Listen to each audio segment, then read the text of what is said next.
welcome for the flag raising of the Canadian flag in honor of the celebration of St. Jean the Baptist. I'd like to introduce Kristine Arsenault from the Mayor's office to come forward. Thank you, Ray.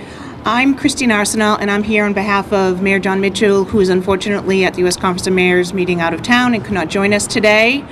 But we extend our great thanks to Ray Patnaud here for continuing this tradition on behalf of all of the French Canadians here in the city, myself included. And we have a great day here. We're going to have a nice little ceremony for raising of the flags, and we appreciate everyone for watching on TV. And again, thank you for having the ceremony for us again. Ray will continue with a little bit of history for you all. But first, I'd like to thank our elected officials here. We have Councillor Hugh Dunn from Ward 5, and we have Councillor-at-Large Linda Morad, who has prepared some comments for us. Linda, would you like to speak? Thank you, Kristine, and good morning, everyone. It's a pleasure to be here this morning. I'm joined by my colleague in government, Hugh Dunn, as Kristine has said, a former councillor from Ward 3, Henry Bousquet, who always chairs this event.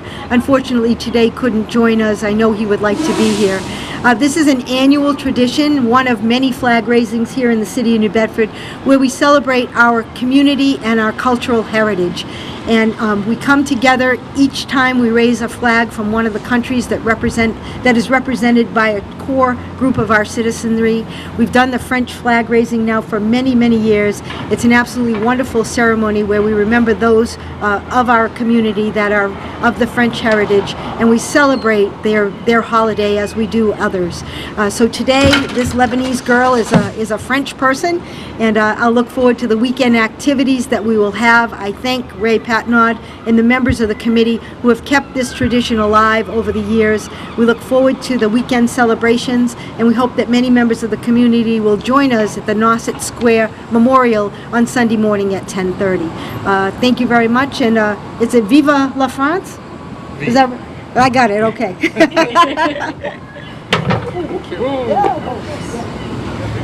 Okay, we'll now have the raising of the flags.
explain a little bit of the evolution of the Fête de Saint-Jean-Baptiste. During the reign of French King Clovis, the pagan celebration of light and hope was Christianized and became a religious celebration of Saint Jean the Baptist. Once in America, the French continued to celebrate this event. In 1908, Pope Pius X officially proclaimed Saint Jean the Baptist as the patron saint of the French nation. In 1925, the Quebec legislature declared the 24th day of June a holiday. In 1977, the Quebec government declared that Saint Jean the Baptist Day be the official national holiday of Quebec, at which time it became an official paid holiday. In 1980, the Massachusetts General Law, Chapter 6, Section 1500 was enacted, setting apart the fourth Sunday in June as Saint Jean the Baptist Day. Locally, many French Canadians emigrated to the New England states and have continued in their local communities celebrating the Fête de Saint-Jean-Baptiste. Here in New Bedford, we will be having a Mass at Holy Name Sacred Heart of Jesus Church at 9:30, followed by a ceremony at the French Veterans Square at 10:30. We have the Bourbonnais Regiment coming. As many of you know, France was our first ally, and when Rochambeau arrived with his troops, one of the regiments was the Bourbonnais Regiment. And the reenactors of that regiment will be appearing at the square. It's a wonderful regiment to watch. They've got authentic recreated uniforms. They'll be firing a volley of their muskets, and all their commands are in French, just as it was at the time when Rochambeau came here. So I hope many of you can make it at that event. Thank you for participating in this ceremony. You mentioned the banquet. Do you want? Yeah. Hi, my name is Saulniers. One of the interesting things about the troops that came with Rochambeau is that a young man named Jouvet stayed behind in Newport. He married a young lady, and one of his sons was one of the first Franco-Americans to come in New Bedford, having come for whaling and gone on 2 voyages before 1820. Jouvet Street in the South End commemorates that family.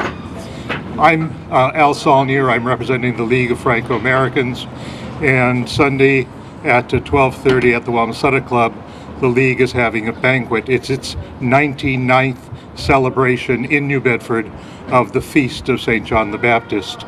At that banquet, we will be honoring 3 people from the community. As Franco-American of the Year, we'll be honoring a woman named Therese Ledoux, who actually started teaching kindergarten in Acushnet. She was the first kindergarten teacher, and she was the first lay teacher at St. Francis. For many years, she had the only kindergarten in Acushnet, teaching up to 80 students a day.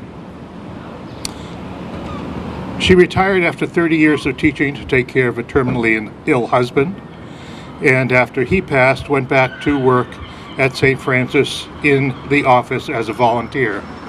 She continues as a volunteer even after celebrating last month her 100th birthday.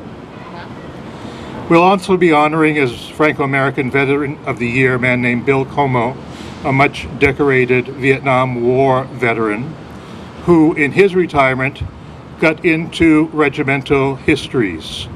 One of his histories was commemorated last month at the National Infantry Museum in Fort Benning, Georgia.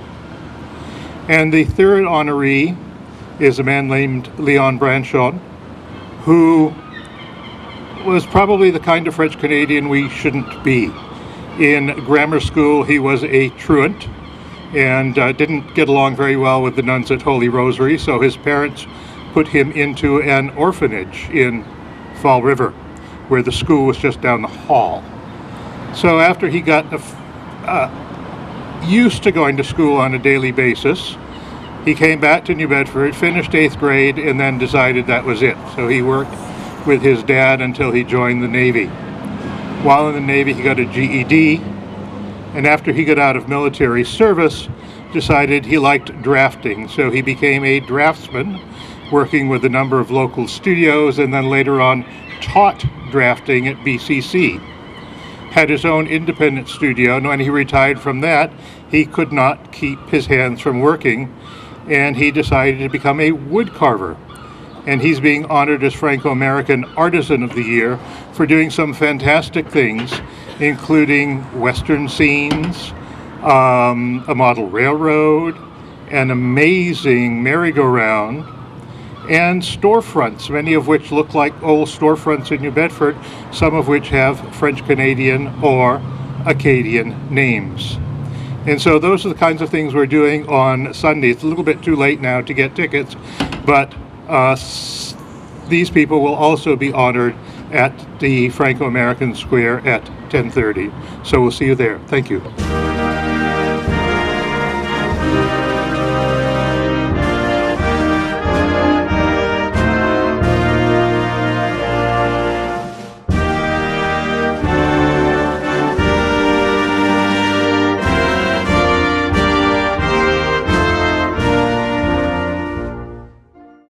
Hi, I'm Taya Leone, and you're watching New Bedford Cable Network. Good for you.